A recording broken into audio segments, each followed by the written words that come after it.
explored the notion of resilience before, but it's worth revisiting to remind ourselves what we're talking about when we think about resilience, and as part of assessing the extent to which this is still relevant as a goal, and it still makes sense given what we've learned through doing transition and the changes we've experienced in broader society over that time.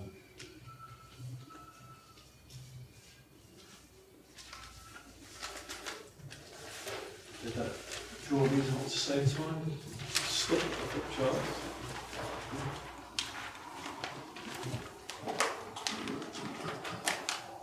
So we're going to look at two central concepts in the body of theory developed by the Resilience Alliance, including Kate Overbear and colleagues, about resilience in social ecological systems, and particularly looking at two key concepts: the adaptive cycle, which is a pattern of change common to a number of types of complex adaptive systems, and panicking, which is a way that these cycles interact across different scales of space and time.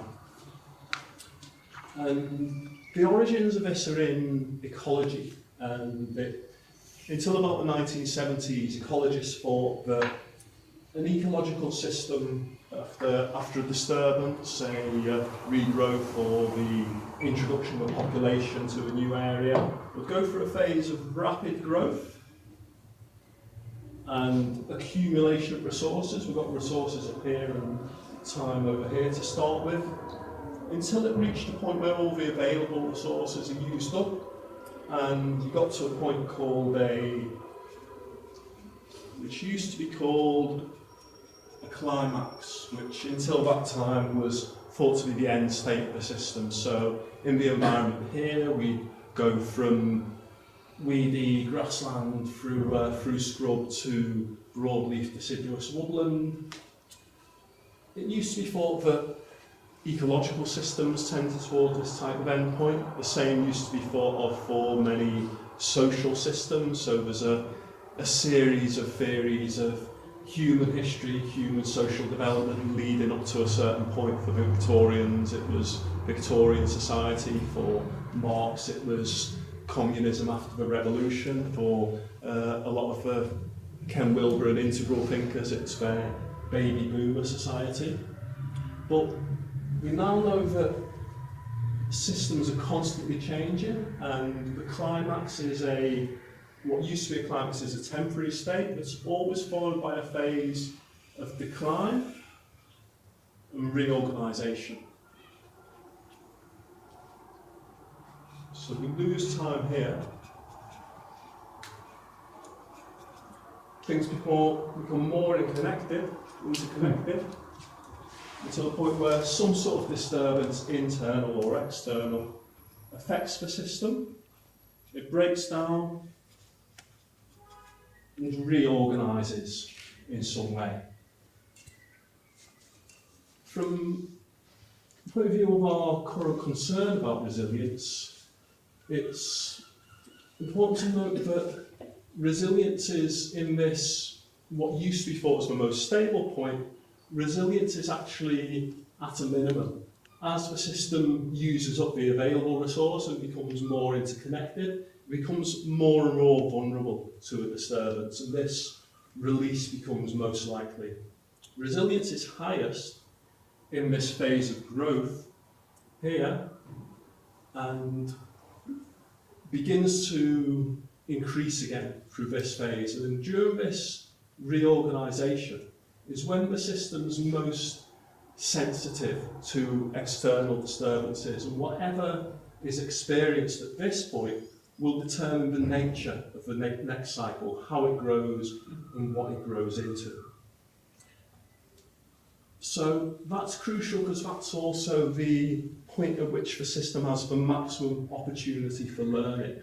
That's the crucial point in which the experiences that have led to collapse, to breakdown, can be fed in to the new nature, and it can develop, the system can add new mechanisms to negotiate disturbances in the environment.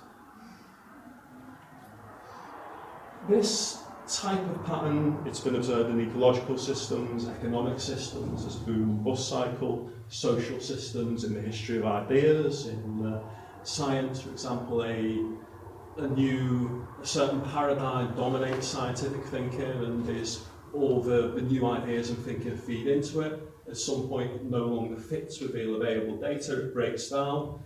The way knowledge is structured reorganises, and a new paradigm comes to dominate all the resources that are fed in to the process of inquiry. This type of pattern is also evident across a number of scales. So this may be a bioregion, for example. You might have a smaller area, such as a woodland, within that bioregion, where we see similar patterns, the successional process we talked about before. On a yet smaller and faster scale, then the lifetime of an individual tree, it grows, it reaches maturity, it's there for a long time. On our time scale, it looks like it might be there forever. But at some point, the tree will die, will fall down, and there'll be a mini process of succession within the gap it's left. The other crucial aspect of resilience, apart from this pattern and the vulnerability and sensitivity of the system at these stages, is the ways that these cycles interact across these scales.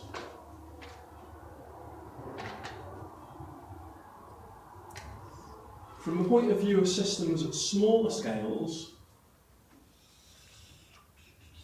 the broader system buffers change, an effect called as a systemic memory.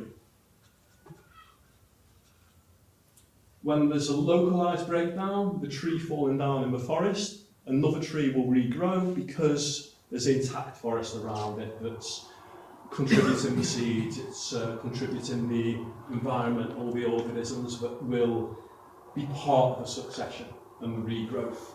It's also in social terms, a minor area of social unrest. The social breakdown will draw upon the resources of broader society to reorganise, restore order, and that can be a positive effect. It can also be an important constraint when there's a need for change in this system, which isn't happening. The reverse effect is one when, at this point of reorganisation, the broader system can be affected with what's going on at lower levels. An effect that's referred to in the literature as revolt. And one important consequence of that is that the capacity for the broader and larger system to undergo change is in large part determined by what's happening at the lower levels. If there's a diversity of robust, self-reliant systems at a smaller scale, then when there's a crisis in the major system, there's all sorts of new sources of ideas, of resources, of structures that can feed in to this reorganisation. So this diversity and the quality of the subsystems happening at these scales are an important part of the adaptive capacity of the broader system. The context in which we're working now is of a globally dominant economic and social system, which is historically anomalous in many ways, but the one that I think is most important here is the extent to which it's artificially prolonged this phase of growth, essentially through expansion, through constantly drawing in the resources in systems elsewhere, constantly expanding in order that new resources can continually feed this process of growth. Somebody mentioned earlier that that's a feature of the resilience of the dominant system. I'm not completely sure it is resilience, because in the long term it may well be undermining its adaptive capacity. That's for two reasons. Because it's undermining it's not undertaking, it's not experiencing these learning events that come through the release and reorganisation, so it's got no capacity to learn from experience and to learn how not to reproduce the mistakes that would, in another context, lead to breakdown. At the same time, the way it's maintaining that growth is by undermining the self-reliance and the quality of these subsystems. So there's a systematic decline in what these more local scale systems can offer in terms of the capacity to reorganise and to come up with new ideas and to contribute to the reorganisation.